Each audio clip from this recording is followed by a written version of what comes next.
Mencionei anteriormente que na doutrina de batismos temos pelo menos 4 batismos distintos na Bíblia. O batismo em Cristo, o batismo nas águas, nos vídeos anteriores já falei deles, mas a Bíblia também fala do batismo no Espírito Santo e em fogo. Nesse vídeo eu quero falar a respeito do batismo no Espírito Santo. Em Mateus, no capítulo 3, no verso 11, João Batista diz: "Eu batizo vocês com água para arrependimento, mas aquele que vem depois de mim é mais poderoso do que eu, do qual eu não sou digno de carregar as sandálias. Ele os batizará com o Espírito Santo e com fogo." Eu quero tomar essa declaração de João Batista como um anúncio profético do que Cristo haveria de fazer. Quando olhamos para as Escrituras, percebemos que esse assunto passou a ser tratado como uma promessa. Quando lemos o início do livro de Atos, Atos capítulo 1, verso 4 diz: "E comendo com eles, deu-lhes esta ordem: não se afastem de Jerusalém, mas esperem a promessa do Pai, a qual vocês ouviram de mim." Jesus está dizendo: eu fui o porta-voz, mas a promessa é do Pai, a qual vocês ouviram de mim, porque João, na verdade, batizou com água, mas vocês serão batizados com o Espírito Santo dentro de poucos dias. Jesus, ele faz um link com essa declaração de João Batista, que veio batizando com água, mas anunciando: Cristo haverá de batizar no Espírito Santo. Ele volta lá atrás e diz: "Vocês lembram do que foi anunciado? Pois bem, está chegando a hora do cumprimento." E Jesus chama isso de a promessa do Pai.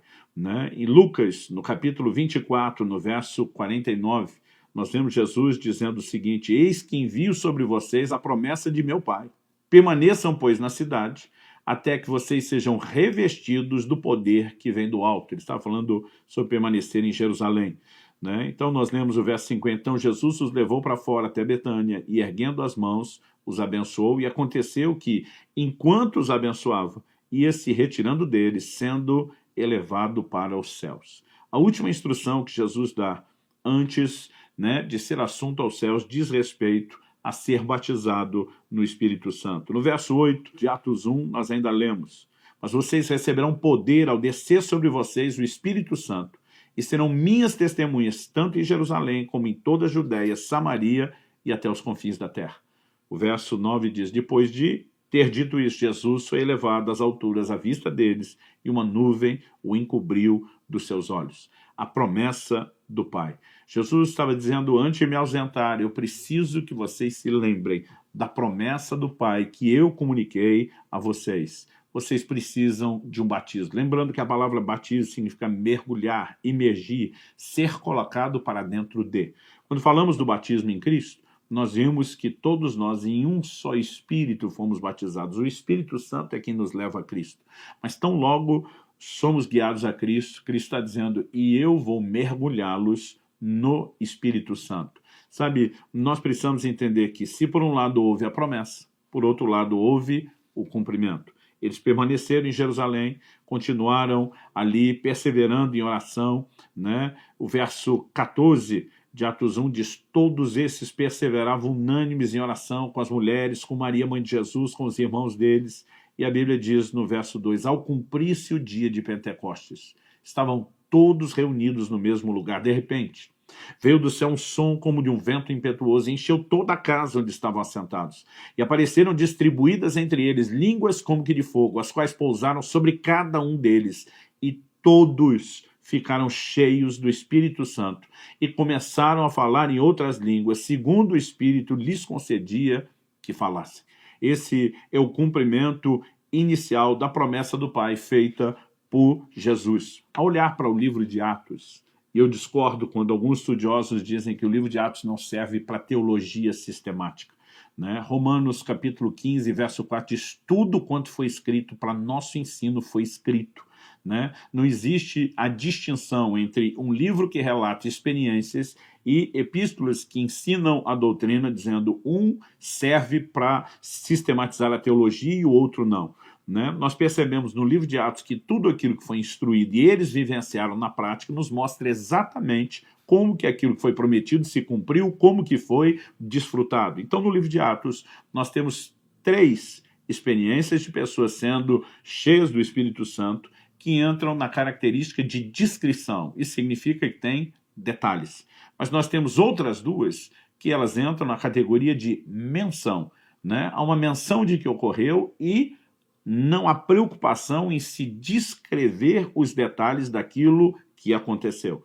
E acredito que nós precisamos olhar para as 5, né, narrativas de pessoas sendo cheias do Espírito Santo, mas levando em conta a diferença entre a descrição, que dá detalhes, e a menção, né, que não dá detalhes. Descrição, nós temos 3 episódios. Menção, nós temos 2 episódios. Então, eu quero que você possa olhar comigo para o segundo momento onde nós temos uma descrição de gente sendo cheia do Espírito Santo. Atos capítulo 10 nos mostra o apóstolo Pedro indo pregar por direção de Deus, né, liderado pelo Espírito Santo, ele indo pregar na casa de Cornélio.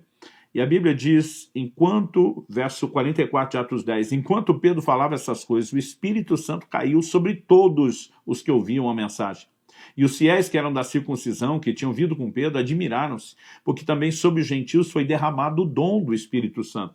Pois eles os ouviam falando em línguas e engrandecendo a Deus. Então Pedro diz, será que alguém poderia recusar a água e impedir que sejam batizados estes que, assim como nós, receberam o Espírito Santo? Então nós temos aqui uma segunda descrição. A terceira está em Atos, no capítulo 19. A palavra de Deus nos mostra que o apóstolo Paulo chega em Éfeso, encontra um grupo que se intitulava como discípulos, primeira pergunta que ele faz a eles, vocês receberam o Espírito Santo quando creram? Quando eles respondem, pelo contrário, nós nem mesmo ouvimos que existe o Espírito Santo, está no verso 2. Paulo pergunta, que batismos vocês receberam? Ele age como quem diz, não estou reconhecendo um evangelho que foi pregado da maneira como nós esperávamos. Eles respondem o batismo de João. Né? E aí Paulo explica, João realizou o batismo de arrependimento, dizendo ao povo que cresce naquele que viria depois dele, a saber, Jesus. Basicamente ele diz, Jesus já veio, já instituiu o seu próprio batismo, não só na água, mas tem uma experiência espiritual, né, chamada batismo no Espírito Santo. Batismo na água encena, como já falamos em vídeos anteriores, a experiência do batismo em Cristo. Mas há uma outra experiência espiritual não sacramental, como o das águas.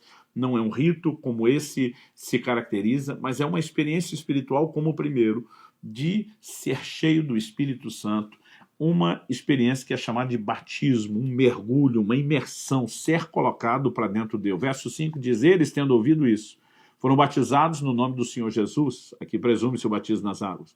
E quando Paulo lhes impôs as mãos, o Espírito Santo veio sobre eles, e tanto falavam em línguas como profetizavam. Eram ao todo uns 12 homens. Eu li agora os versículos 5, 6 e 7 de Atos 19. Aqui nós temos a descrição do cumprimento da promessa. E agora eu quero passar para mais 2 menções. Uma delas está em Atos, no capítulo 8.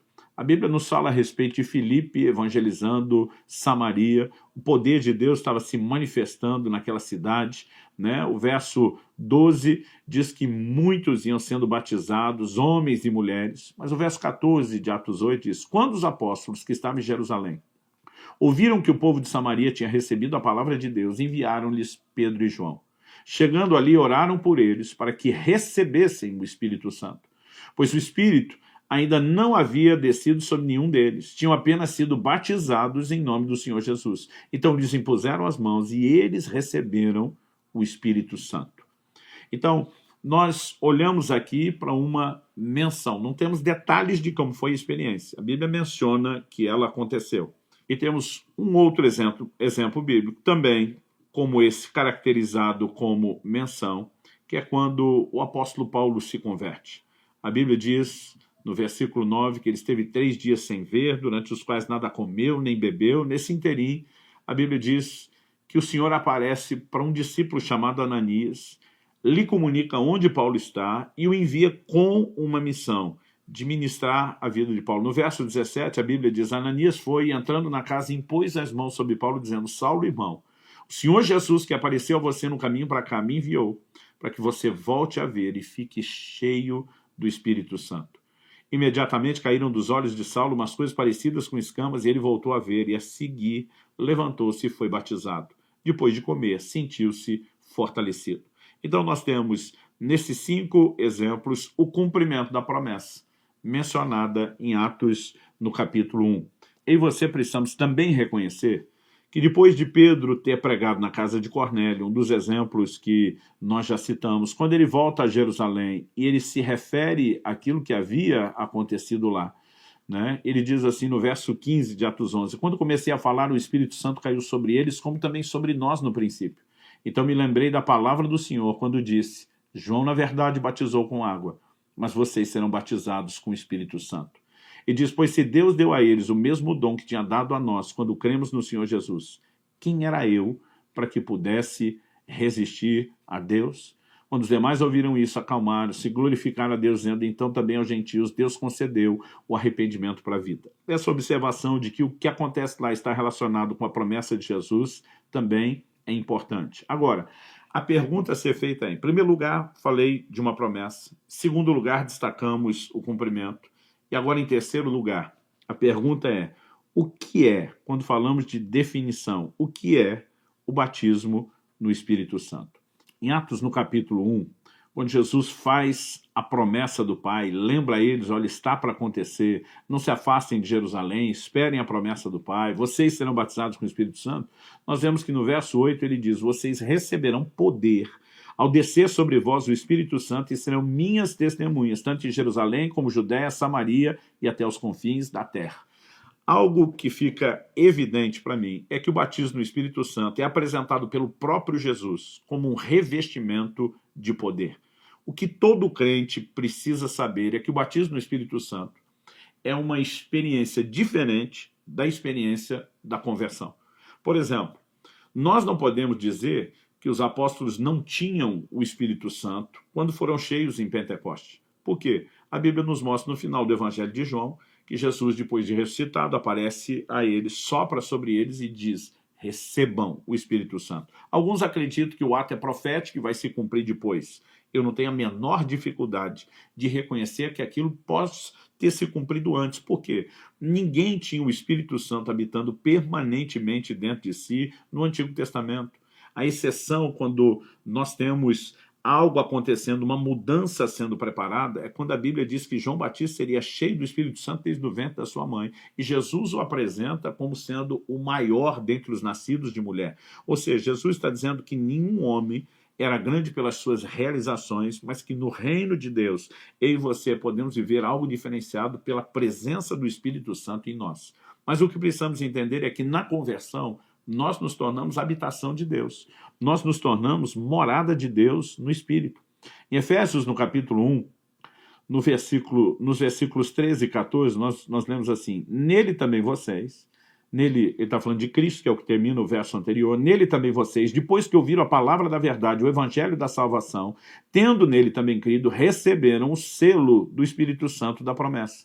O Espírito é o penhor da nossa herança, até o resgate da sua propriedade, em louvor da sua glória. Quando que eles receberam o selo do Espírito? O apóstolo está dizendo, depois que ouviram a palavra da verdade, que ele chama de o evangelho da salvação, e tendo nele também crido. Quando se crê e se nasce de novo, nós recebemos o Espírito Santo para habitar em nós, nos tornamos o que Paulo diz na mesma carta aos Efésios, morada de Deus no Espírito. Mas o batismo no Espírito Santo é uma experiência posterior. Em relação aos tipos de batismos, que estamos falando na doutrina de batismo, também não há uma ordem. É lógico que o início de tudo é o batismo em Cristo. Nesse momento, a pessoa, quando nasce de novo, ela se torna participante do Espírito Santo. Depois, existe o batismo nas águas, que é uma forma de encenar o que aconteceu aqui. E temos também o batismo no Espírito Santo e o assunto do próximo vídeo, que é o batismo em fogo. Algumas pessoas ficam tentando dizer, não, o batismo no Espírito Santo é o batismo nas águas. Eu digo de jeito nenhum. Na casa de Cornélio, em Atos 10, eles foram primeiro batizados no Espírito Santo, e então Pedro diz, como é que nós vamos negar a água a esses? Vamos batizá-los nas águas também. Isso foi uma experiência que acontece depois.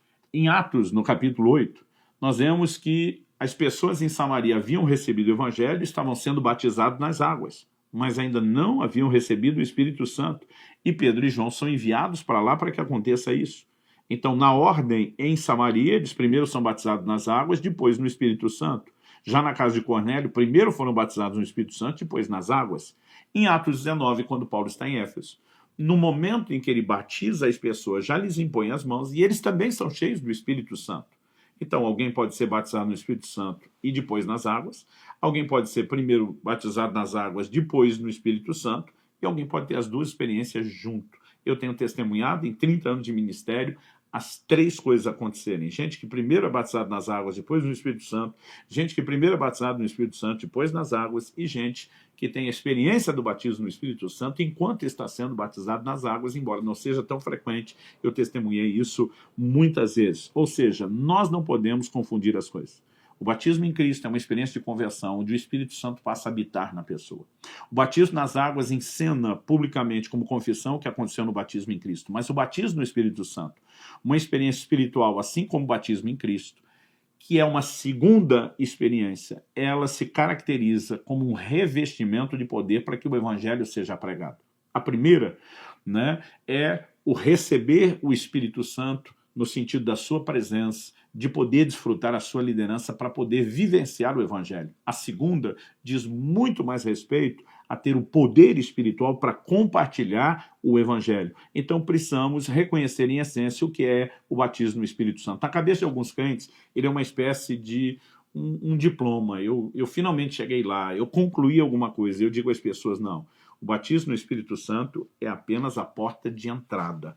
A Bíblia também intercala com o termo ser batizado no Espírito, receber o Espírito, a expressão ser cheio do Espírito Santo, como vemos em Atos no capítulo 2. Agora, ser cheio precisa também ser devidamente entendido, porque a palavra de Deus nos diz lá no Evangelho de João que Deus não dá o Espírito por medida. Então, ser cheio não é que, eu recebi um pouco e tinha o Espírito Santo até a altura do joelho, depois recebi um pouco mais, cheguei mais ou menos na metade ali do corpo, na cintura, depois no outro culto ou conferência fui visitado por Deus e agora o nível da água subiu, está mais ou menos no peito, até que finalmente dê a tampa da cabeça. Não.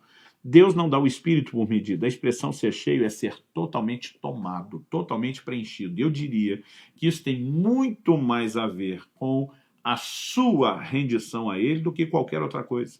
Ser cheio tem mais a ver com o que o Espírito Santo tem de você do que o que você tem dele, porque ele não é fracionado e nem entregue de forma parcelada para cada um de nós.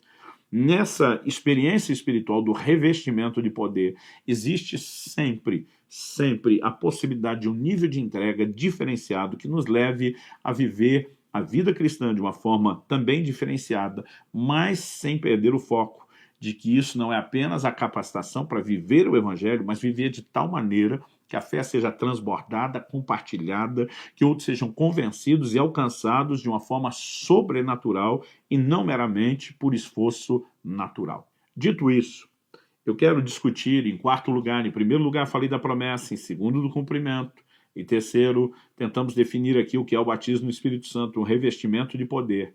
Em quarto lugar, eu quero mexer num assunto que tem gerado muita discussão, não no meio pentecostal e carismático, mas muitas vezes quando esses estão discutindo com os que não são. Qual é a evidência bíblica, física e inicial do batismo no Espírito Santo? Quando nós olhamos para aqueles 5 relatos do livro de Atos, o que é que nós enxergamos em 3 descrições e 2 menções? Nós precisamos observar isso. Em Atos 2, a Bíblia diz que houve ruído como que de vento, línguas como que de fogo, mas a Bíblia diz que todos falaram em línguas. Quando você chega em Atos capítulo 10, a segunda descrição na casa de Cornélio, a Bíblia diz que todos passaram a falar em línguas e a magnificar a Deus. Você não tem ruído como que de vento, você não tem línguas como de fogo, e tem um elemento diferente que não tem em Atos 2, magnificaram a Deus. Mas o elemento comum, falaram em línguas. Em Atos 19, a Bíblia diz que eles começaram a falar em línguas e profetizar. Ou seja, lá em Éfeso não teve ruído como de vento, não teve língua de fogo, não magnificaram a Deus. Tem um elemento diferente chamado profecia, o que significa que as experiências não são necessariamente iguais, mas, de novo, o ponto comum, todos falaram em outras línguas. Outro dia alguém me disse, mas quando a Bíblia diz que Ananias foi lá para ministrar Paulo, para ele ser cheio do Espírito Santo, a Bíblia não diz que ele falou em línguas. E eu normalmente digo para as pessoas também, não diz que ele não falou, porque aquilo não é uma descrição, é só uma menção. Nós não temos os detalhes. O que nós sabemos é que o mesmo Paulo, por quem foi orado para ser cheio do Espírito Santo, em 1 Coríntios 14, 18, ele escreve e diz, dou graças a Deus, porque falo mais em línguas do que todos vós. Então, o texto bíblico, que é uma menção, no caso de Paulo, e não uma descrição, que não diz nem que sim, nem que não, ele, por outro lado, tem um suporte de que Paulo teve a experiência. Então, quando vamos para outra menção, né, bíblica que está em Atos capítulo 8, que é a experiência de Samaria, o que é que eu e você podemos levar em consideração quando tentamos entender, houve algum tipo de evidência? Quando eu olho para o texto, eu digo a você, com certeza houve algum tipo de evidência. O verso 18 de Atos 8 fala de Simão, o mágico, que havia se convertido, diz, quando Simão viu que, pelo fato de os apóstolos imporem as mãos, era concedido o Espírito Santo, ofereceu-lhes dinheiro, dizendo, deem também a mim esse poder, para que a pessoa sobre a qual impuser as mãos receba o Espírito Santo. Observe o seguinte, ele viu que pelo fato dos apóstolos imporem as mãos, as pessoas recebiam. E ele quer comprar o quê? Ele não quer comprar o Espírito Santo, ele quer comprar a capacidade de como eles impor as mãos para que os outros recebam o Espírito Santo.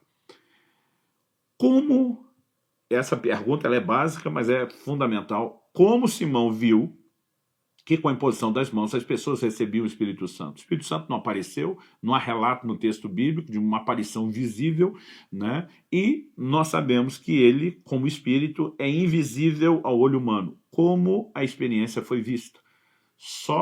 Simão só pôde ver aquilo porque havia alguma evidência física inicial acontecendo. Então, das 3 primeiras menções, nós temos a presença do falar em línguas sempre presente. Nas 2 menções, nós temos, não há descrição aqui e não há detalhes, mas nós sabemos que Paulo falou em outras línguas. Em Atos, no capítulo 8, nós não podemos dizer qual era a manifestação física inicial, mas nós entendemos que os apóstolos já tinham uma mentalidade, né, uma compreensão de um padrão. Quando Pedro, por exemplo, volta e conta o que aconteceu na casa de Cornélio, que eles falaram em línguas, eles reconhecem, se Deus lhes deu o Espírito Santo, como também fez conosco, ele está dizendo o padrão está se repetindo. Presume-se que o Pedro e o João, que foram ministrar lá, também estavam vendo o cumprimento do mesmo padrão, né? A Bíblia não está dizendo, olha, nesse dia foi diferente, nesse dia não aconteceu isso, aconteceu outras coisas. Há silêncio. Portanto, nós não podemos dizer o que aconteceu quando a Bíblia não diz, mas o que se presume, não há uma negativa de que eles tenham recebido e tudo parece ter se conduzido de acordo com o formato padrão. O próprio Jesus já havia dito, esses sinais seguirão os que creem, falarão novas línguas. Quando eu olho para as Escrituras, eu percebo um outro princípio, né? Um princípio bíblico, de ser cheio do Espírito e falar como consequência desse enchimento. Isso aparece em muitos textos das Escrituras, né? Mesmo quando não se trata do falar em línguas, manifestação que é exclusiva do Novo Testamento. Então, você olha, por exemplo, textos do Antigo Testamento, em Números 11, 25 e 26, os 70 anciãos nomeados por Moisés, quando são cheios do Espírito, profetizam. Em Números 24, 2 e 3, Balaão profetiza. Em 1 Samuel 10, 10, nós vemos Saul profetizando, falando como resultado do enchimento do Espírito Santo. Em 1 Samuel 19, de 20 a 24, os mensageiros de Saul e ele, novamente, sendo cheios do Espírito Santo e profetizando. E 2 Reis, capítulo 3, verso 15, a Bíblia fala de Eliseu e que a mão do Senhor veio sobre ele e ele passou a profetizar. Em Ezequiel 3,14, a expressão a mão do Senhor é usada para falar do Espírito Santo. Em 2 Crônicas, capítulo 15, verso 1, Azarias, cheio do Espírito Santo, profetiza. Em 2 Crônicas 20, 14, Jaziel, cheio do Espírito Santo, profetiza. Em 2 Crônicas 24, 20, nós vemos Zacarias profetizando. Em Lucas, agora Novo Testamento, capítulo 1, dos versos 39 a 45, Isabel, cheia do Espírito Santo, passa também a falar profeticamente. Lucas, capítulo 1, a partir do verso 67, Zacarias, o pai de João Batista, cheio do Espírito Santo, também passa a profetizar. Então, nós percebemos, olhando para essas declarações bíblicas, que há um padrão entre ser cheio do Espírito Santo e falar, né? Por exemplo, o apóstolo Paulo diz aos Efésios, não vos embriagueis com vinho, no qual há dissolução, mas enchei-vos do Espírito, falando entre vós salmos, hinos, cânticos espirituais. Né? Em Atos capítulo 4, verso 8, a Bíblia diz, então Pedro, cheio do Espírito Santo, lhes disse, agora nós temos a menção de Pedro, né, que está pregando aos sacerdotes. À medida que olhamos para as Escrituras, o padrão se repete. Né? A importância da língua é mencionada por Tiago, lá em Tiago capítulo 3. né? Ele diz, se alguém controla a sua própria língua, ele tem poder sobre todo o corpo, né? Não é de admirar que o Espírito Santo, quando nos enche, queira controlar a nossa língua e a nossa fala. Isso não significa, em absoluto, que um crente que ainda não falou em línguas, que ele seja menos crente do que o outro, que ele tenha menos do Espírito Santo do que o outro, porque o Espírito Santo não é dado por medida. Agora, significa que ele poderia ter mais do que tem. Eu tenho visto pessoas que não tiveram a experiência, a chamada experiência pentecostal, o batismo no Espírito Santo com evidência, falar em línguas, são crentes fiéis e piedosos. Sabe, a ideia aqui não é comparar, desmerecer. A Bíblia não nos apresenta essa forma de comparação, pelo contrário, a condena. Mas o que eu quero dizer é que o fato de alguém não ter a experiência, estar vivendo algo especial, não significa que não possa viver algo ainda mais especial na sua dedicação. Paulo diz que o que fala em línguas edifica-se a si mesmo. Deus nos deu uma ferramenta de edificação. Por que a gente julgaria que ela é útil para um, mas não é necessária para outro, não faz diferença na vida de outros? Nós precisamos compreender que nada que Deus nos dá é sem importância. Agora, eu encorajo sempre as pessoas que não tiveram experiência a orar por isso, a buscá-la, mas algo que eu preciso falar aqui, ao encerrar esse assunto, que a experiência deve ser continuamente renovada. Não é porque alguém um dia foi cheio do Espírito Santo, né, que aquilo garantiu a experiência de uma vida inteira. Nós vemos que depois de Pentecostes, no dia de Pentecostes, as pessoas foram cheias do Espírito Santo. Em Atos 4:8, que eu mencionei agora há pouco, nós vemos Pedro falando cheio do Espírito Santo. Mas a Bíblia nos mostra também, em Atos, ainda no capítulo 4, que depois que eles saíram da cadeia, eles começam a orar e clamar a Deus, eles começam, né, a suplicar a Deus que eles pudessem anunciar com toda a intrepidez a palavra, enquanto Deus estendia a mão para fazer sinais, prodígios e milagres por meio do nome de Jesus. E o verso 31 diz, tendo eles orado, tremeu o lugar onde estavam reunidos, todos ficaram cheios do Espírito Santo e com ousadia anunciavam a palavra de Deus. Era gente que já tinha sido cheio do Espírito, que já estava falando a palavra com ousadia, mas continuam experimentando novos enchimentos, né? Aliás, algo interessante se observar é que em Efésios 5:18, a expressão enchei-vos do Espírito está no que no original grego pode ser classificado como tempo contínuo. Não é o gerúndio que indica que a ação está acontecendo, mas é quase como se fosse encham-se, continuem a se encher e nunca parem de se encher. Ou seja, uma ação ininterrupta. Gálatas 5:16, depois o verso 24, 25, né, nos falam sobre andar no Espírito, nos falam sobre viver no Espírito, e isso é uma experiência para todos os dias. Eu posso testemunhar que o batismo no Espírito Santo, para mim, que nasci e cresci num lar cristão, mudou completamente o curso da minha vida, não apenas impactou a minha comunhão, o meu relacionamento com Deus, mas me revestiu de poder, me acordou para a necessidade de ser uma testemunha de Cristo e me deu a capacidade de vivenciar isso de forma sobrenatural, com resultados que eu sei que eu jamais poderia ter provocado, produzido ou conseguido. É parte da doutrina bíblica, é parte da doutrina de Cristo, é parte da doutrina de batismos e não é algo que possa ser negligenciado, né? Aconselho a todos os crentes que ainda não tiveram experiência ou que não conseguem ter certeza sobre ela, busquem de todo o coração, porque isso é parte do plano e do propósito de Deus para cada um de nós. Que Deus abençoe cada um de vocês e os leve a viver continuamente, não só a experiência do batismo, mas continuamente, uma vida cheia do Espírito Santo para a glória de Deus.